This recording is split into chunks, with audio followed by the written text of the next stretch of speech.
Alright, you guys, welcome back to the Outdoor RX YouTube channel. In today's video, we're going to be talking about sponsorships, the different tiers of sponsorships, and how to help you guys get sponsorships if your goal is to make the Elite Series, to fish the Opens, whatever it may be.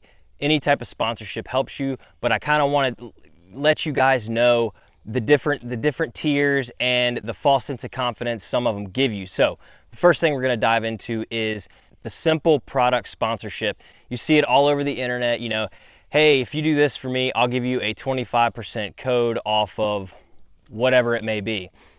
Well, you guys, if you look into it, that company is not really doing anything for you, and you having a one-time purchase, or even if, say, they give you a code where you can get 25% off of their products all the time, they might ask you to post something on your social media. They might ask you to show up at their booth at a show. They're asking a lot more out of you than you're going to get in return. And in reality, you're going to be buying baits regardless, and it's not going to help you in the long run. Yes, it's cool to have, but more times than not, that company is going to ask more of you than you get in return. So just keep that in mind before you say yes to a deal that you're not quite sure of.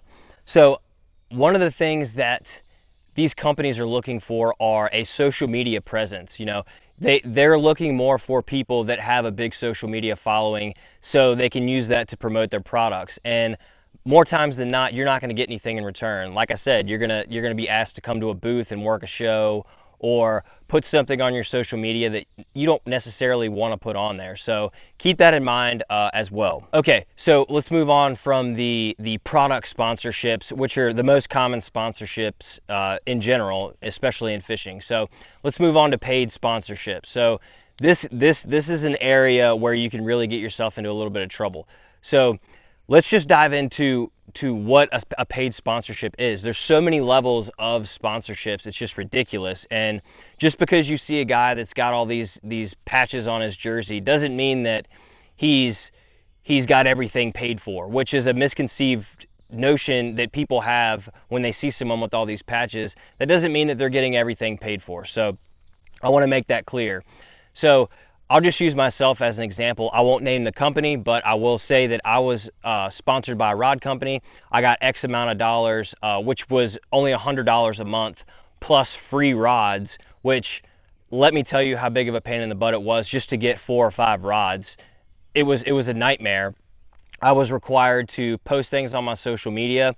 I was required to work shows, and me getting nothing in return was not a good deal. I also took them on a fishing trip for free to Florida with some of my buddies, and they didn't even offer to give them a tip. It wasn't a good deal, and it wasn't a good look for me. So I want y'all to kind of understand that. And that was just your basic sponsorship. It didn't help me really with anything. It just allowed me to be like, yeah, if someone asks, because you know that's a big deal in the fishing industry, hey man, are you sponsored? Yeah, I am, man.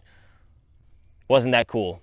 Let's get real. That's your bottom line paid sponsorship. And then you have this area in the middle where you have different paid sponsorships with all these attachments to it. That's why you see so many people with a bunch of patches. You have to get multiple sponsors to even help you a little bit in the tournament world, especially the bigger tournaments like the Opens. You know, you're paying $2,000 per tournament, which is $16,000 at the end of the year if you fish all 8, and that's not including gas, lodging, food, equipment.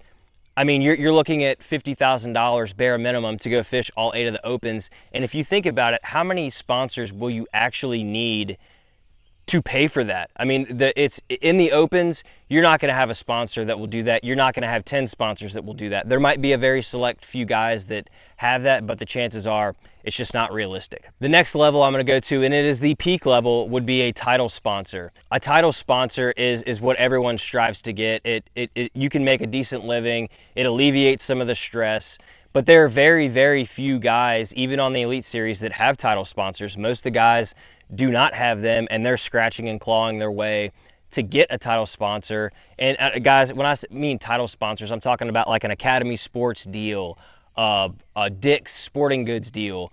And those are, you might have 1 or 2 anglers out of the whole field, including MLF, Bass, any of the other tournament organizations. There might be only 1 or 2 spots for, say, an academy deal out of the whole industry. So you can imagine how competitive that is for these guys. So that's a lot of pressure and a lot of stress. To increase your odds of getting one of these said sponsorships that actually help you, I would suggest that you solely focus on your social media following, doing well in tournaments. Your performance will not be the most important thing, but it is up there as being important. But I can tell you, if you have a very large social media following and your performance isn't very well, you're going to pick up sponsors over the guy that does well and doesn't have any social media followers. So keep that in mind. And you guys, I want you to comment down below and tell me what you think that the tournament organizations could do to help blue collar people get back into this, because if you're not independently wealthy, you're not going to be able to do it. And I'm not taking away from those people that are. That's fine. Good for you. You don't have to worry about the things that 90% of people have to worry about. So I want to start a conversation on what we could possibly do to make the blue collar guy be able to try to make a career doing it, or at least go out and compete for a season or two. There's got to be something that can be done to draw back the blue collar guy into the sport. That being said, you guys, I'm making this video to give y'all kind of a dive into the realistic side of sponsorships and the truth behind it, because a lot of people don't understand that just because someone is sponsored doesn't mean they're getting the help that you may think that they're getting. And when I was getting into this sport, that was my sole purpose, was to get a sponsorship. I thought once I got a sponsorship, whatever that may be, that I was going to be set. I was going to have help to go tackle my dreams and rise to the top.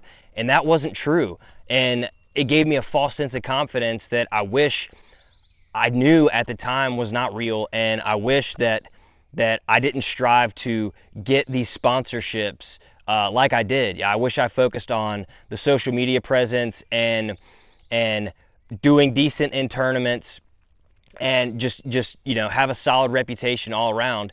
That's how you can possibly get a sponsorship, but they're few and far between, you guys. So let's start a conversation. Drop a comment down below on what you think we could do to get the blue collar guy back into the sport. And I appreciate you guys watching. We'll see you in the next one.